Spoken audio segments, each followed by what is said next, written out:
Hello everyone and welcome back to the Learning Nook. I know it's been a long time since the last time I've seen you, but trust me, it is worth the wait. I have one of my favorite book collections here today, and I'm going to read you one of my favorite ones from it.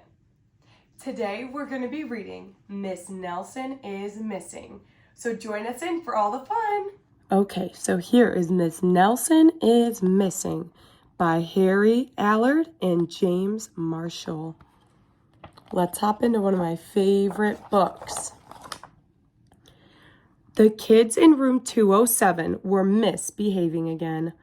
Spitballs stuck to the ceiling and paper planes whizzed through the air.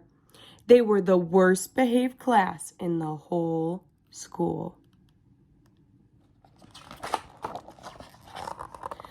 "Now settle down," said Miss Nelson in a sweet voice, but the class would not settle down.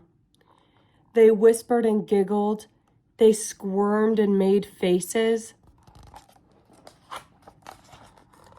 They even were rude during story hour. And they always refused to do their lessons.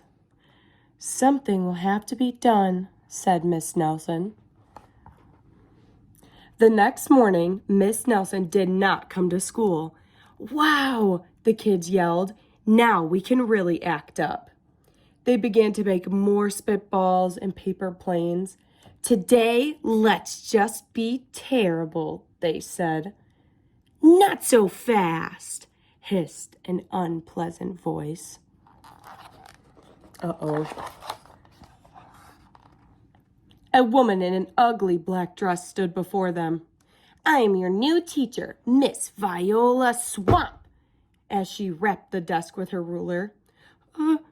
Where's Miss Nelson?" asked the kids. "Never mind that," snapped Miss Swamp. "Open those arithmetic books."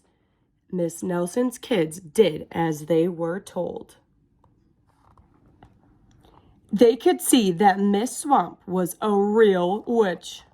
She meant business. Right away, she put them to work, and she loaded them down with homework. "We'll have no story hour today," said Miss Swamp. "Keep your mouth shut," said Miss Swamp. "Sit perfectly still," said Miss Swamp. "And if you misbehave, you'll be sorry," said Miss Swamp. Days went by, and there was no sign of Miss Nelson. The kids missed Miss Nelson. "Maybe we should try to find her," they said. Some of them went to the police. Detective McSmog was assigned to the case. He listened to their story. He scratched his chin. He said. "I think Miss Nelson is missing." Detective McSmog would not be much help. Other kids went to Miss Nelson's house. The shades were tightly drawn and no one answered the door. In fact, the only person they did see was the wicked Miss Viola Swamp coming up the street. "If she sees us, she'll give us more homework." They got away just in time. Maybe something terrible happened to Miss Nelson.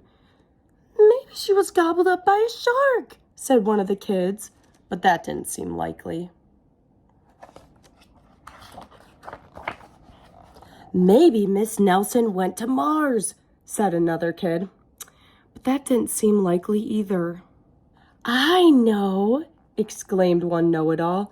"Maybe Miss Nelson's car was carried off by a swarm of angry butterflies." But that was the least likely of all. The kids in room 207 became very discouraged. It seemed that Miss Nelson was never coming back, and they would be stuck with Miss Viola Swamp forever. They heard footsteps in the hall. "Here comes the witch," they whispered. "Hello, children," said someone in a sweet voice. I wonder who it's going to be. It was Miss Nelson. "Did you miss me?" she asked. "We certainly did," cried all the kids. Where were you?" "That's my little secret," said Miss Nelson. "How about story hour?" "Oh, yes," cried the kids. Miss Nelson noticed that during story hour, no one was rude or silly. "What brought out this lovely change?" she asked. "That's our little secret," said the kids. Back home, Miss Nelson took off her coat and hung it in the closet, right next to an ugly black dress. When it was time for bed, she sang a little song. "I'll never tell," she said to herself with a smile. I know someone who wears an ugly black dress. P.S. Detective McSmog is working on a new case. He is now looking for Miss Viola Swamp.